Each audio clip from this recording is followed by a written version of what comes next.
Alright, in this video today, I'm going to show you guys how to write a proof. Alright, we're going to start by talking about our pre-writing, how we're going to prepare and start setting up our proof.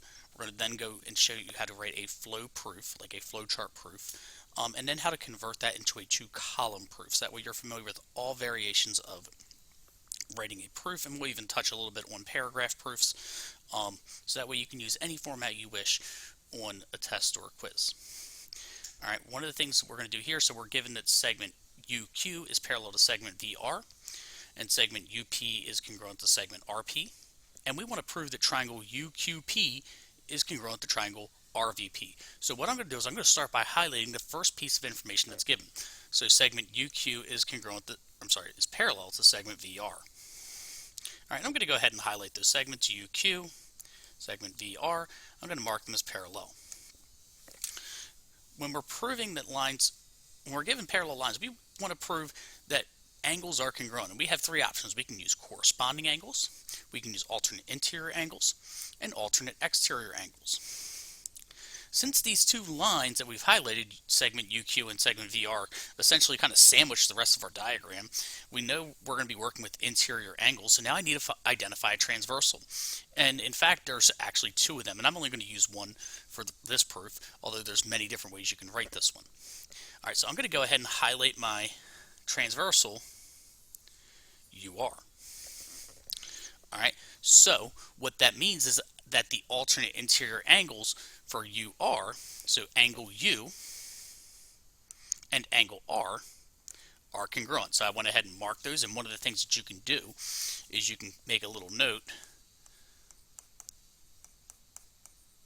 so that way you know that we're going to use alternate interior angles. All right, so now I'm going to switch it up. I'm going to go to my next given statement, which is segment UP is congruent to segment RP. All right, so that's pretty straightforward. So I'm going to go ahead and mark that segment UP is congruent to segment RP. All right, using those tick marks. All right, so I got two pieces of information. I've got a pair of angles and a pair of sides. So I know that I'm not going to use side, side, side most likely. So now I want to pick either another angle or another pair of sides. Well, I can use my parallel lines again, but just to kind of run through, what can we assume from the diagram? There's three things we can assume. All right, I'm looking to see if these two triangles, do they share a side? Is there a side that's exactly the same? Well, I see two parts of sides that come together, but they're not exactly the same for each of those triangles, so I don't share a side. Then I can look to see if these two triangles share an angle. All right, and typically speaking, that's only going to happen when we have overlapping triangles. And I don't see any overlapping triangles, so I'm not going to have any angles that are exactly the same. But now I can look for vertical angles, and in fact, I do see that we have a pair of vertical angles. Angle UPQ is congruent to angle VPR. All right, using vertical angles. So I'm going to go ahead and take that little note so that way I know that I'm going to use that justification in my proof. All right, so now I can see that I'm going to use side, angle, side to prove my two triangles are in fact congruent. All right, so I'm going to start. I like to always start with the end when I write a flowchart proof. I know that I'm going to come together and I'm going to use angle, side, angle to prove that triangle UQP is congruent to triangle RVP. All right, so what information do I know? All right, well, I'm going to come over here. I'm going to start with one of my angles. So the first angle I marked as congruent was angle U is congruent to angle R. So I'm going to put that up here. Why do we know that? Well, there's my justification there. Alternate interior angles. So alternate interior angles theorem. All right, and I'm going to put that in the box to show that that's my reason.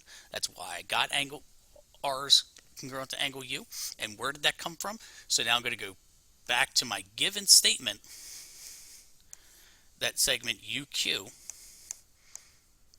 is parallel to segment VR. and that comes from a given statement.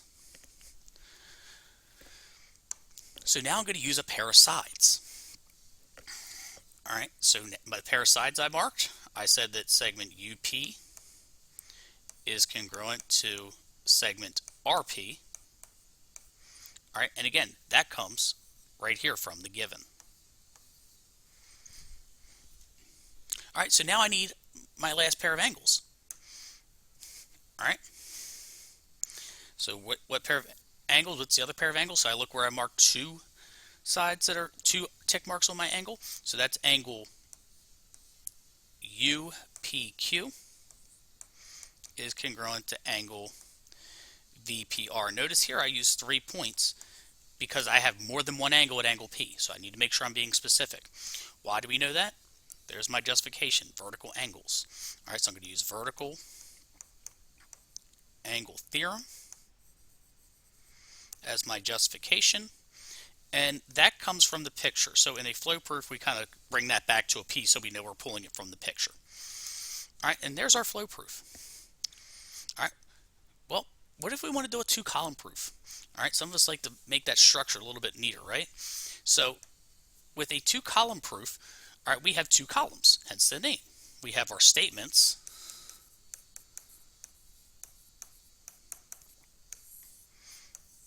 and our reasons.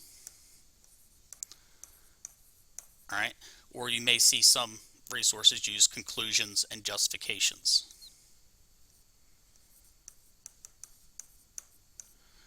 All right, so when we write a flow proof, we are always going to start with the given as our first step.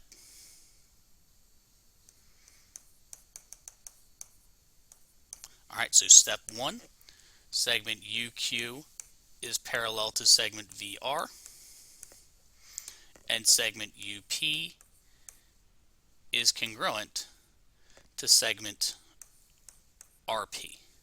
All right, and that is given. All right, so I can see here, there's my given statement. I'm putting that in step 1, always. All right, if I look at my flow proof, where does that come from?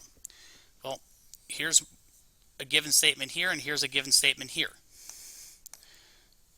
So those two steps there I'm putting together. Notice instead of my statement coming first in the flow proof, my reason or my justification comes first.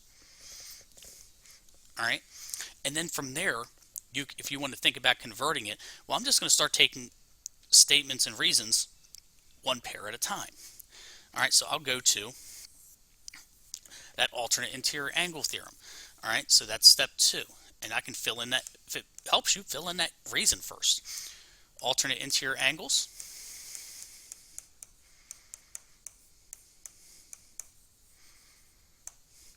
All right, what does that tell us? Angle U is congruent to angle R. All right, so if I keep working backwards, so now if I keep going, right? So now there's my next step down here. That's going to be step 3.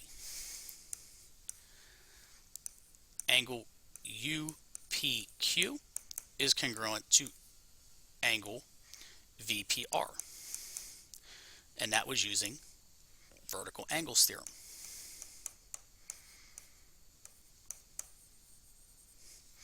And finally, step 4. All right, that's where we're taking what we want to prove. That's always our last statement, whether it's the end of a flowchart proof or it's the last statement in our 2-column proof. Triangle UQP is congruent to triangle RVP using angle side angle.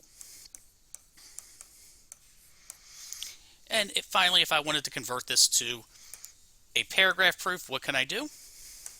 I can just take these 2 columns and say we are given triangle, we are given that segment QR is congruent or is parallel to segment, we are given that segment UQ is parallel to segment VR and segment UP is congruent to segment RP. Because UQ is parallel to segment VR, we can use alternate interior angles to say that angle U is congruent to angle R. Because we can see that angle UPQ and angle VPR are vertical angles, they are congruent using the vertical angles theorem. Therefore, triangle UQP is congruent to triangle RUP using the angle side angle congruence condition.